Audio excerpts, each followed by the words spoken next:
আমাদের এদিকে কত জোরে বৃষ্টি পড়ছে। তা তোমাদের ওদিকে কি বৃষ্টি পড়ছে? তা তোমরা কমেন্ট করে জানিয়ে দিবে।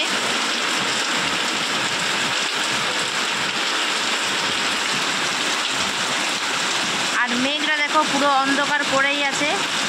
আর সত্যি প্রচুর গরম পড়ছিল, তাই জল পড়ছে, তো সত্যি খুব ভালো লাগছে। বাইরের পরিবেশটা একটু ঠান্ডা হবে। আর দেখো আমার এই ফুল গাছগুলো দেখো পুরো একবারে ঝুঁকে পড়েছে, এত জোরে বৃষ্টি পড়ছে বলে। আর জলটা কত স্পিডে যাচ্ছে দেখো।